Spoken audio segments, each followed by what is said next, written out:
Hello guys, hello world. I'm back again for today's vlog guys.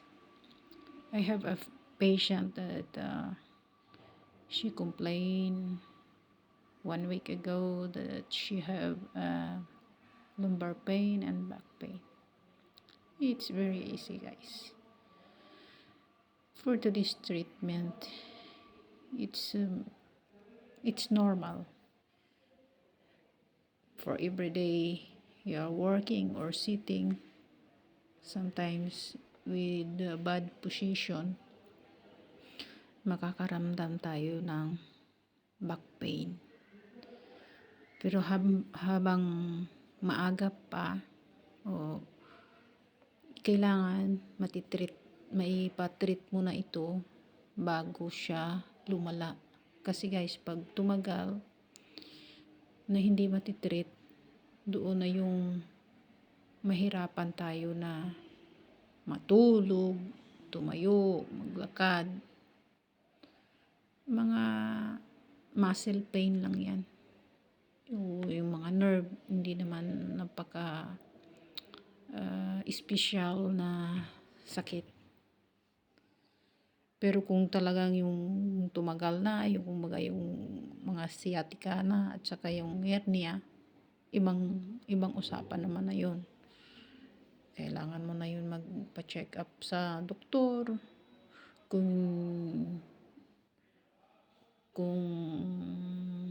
ano yung talagang problema sa loob.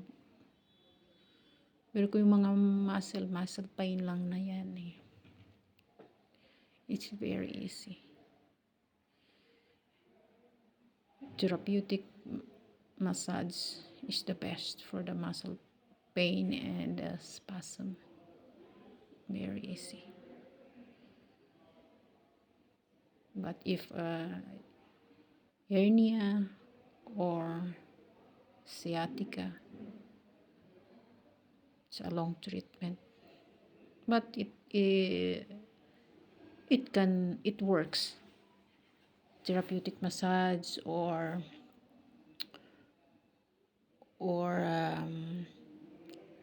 bone alignment,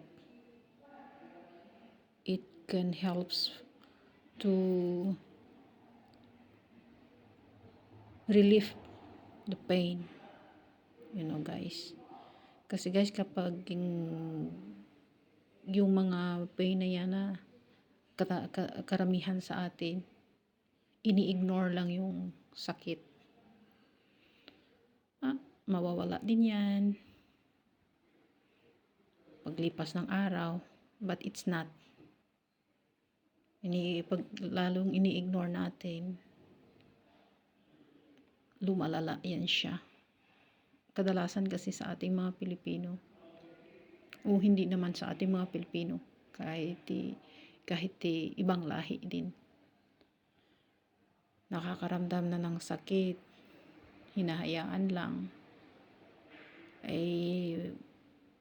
bago na laman, malala na pala.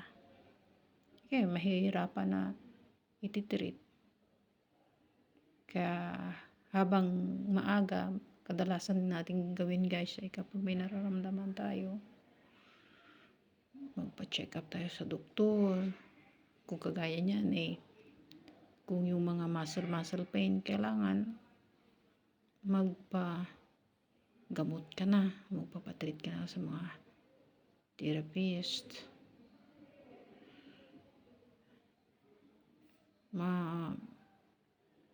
Babalik pa yung normal na kalakasan. Yan guys, ay ganun talaga yung buhay natin, lalo na pag nakakaedad ka na. Humihina na yung ating mga buto, hindi katulad ng kabataan pa. Pag humina kasi yung ating pag tumanda tayo, hihina yung ating mga buto. Tsaka yung mga nerve natin dyan ay talagang apektado. Depende na rin minsan sa mga kinakain natin, kung paano natin yung takbo ng ating pamumuhay, lalo na sa ating pagkain, physical. Kasi kapag bata ka pa, ay okay lang.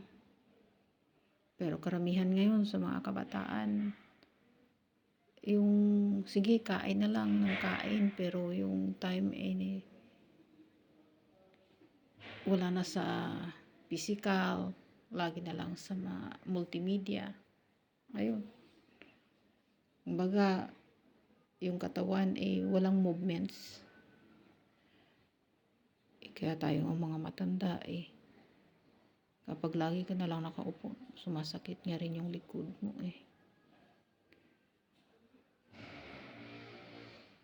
Kaya kadalasan kasi sa atin guys, kapag matanda na, yung disc ng ating spinal cord, yung parang may rubber dyan na pagitan, ninipis yun guys. Magkakaskasan yung buto doon yan pag nagkakaskasan, kasi ninipis na yung parang rubber na nagdi-divide siya. Yun, masakit yun. At saka yung sa knee din natin, lahat sa mga joints natin yan guys, sa knee, kadalasan pag age 40 to up, yan ako 40 pataas yan, dyan mararamdaman yung sakit, lalo pa pag wala kang exercise, lagi ka lang nakaupo, walang ginagawa, walang movements yung katawan, tapos yung kinakain unhealthy pa. Pero kung gumagana yung katawan sa physical, nagtatrabaho ka, at saka yung kinakain ay malulusog, vegetables guys, vegetables, yan ang number 1 na makakatulong sa atin.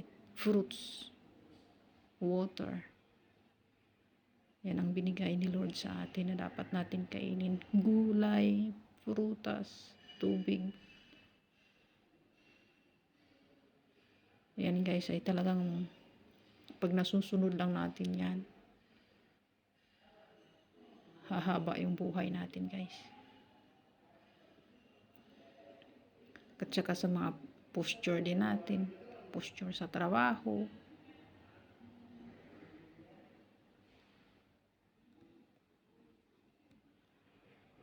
Okay guys, sana mapanood nyo tong aking video na ito at may makukuha kayong aral. At saka ma-share nyo rin sa iba at makakatulong sa inyo sa pang-araw-araw. Please guys, follow and share and subscribe. Thank you guys. Thank you for watching. God bless you all. And be safe. Thank you guys.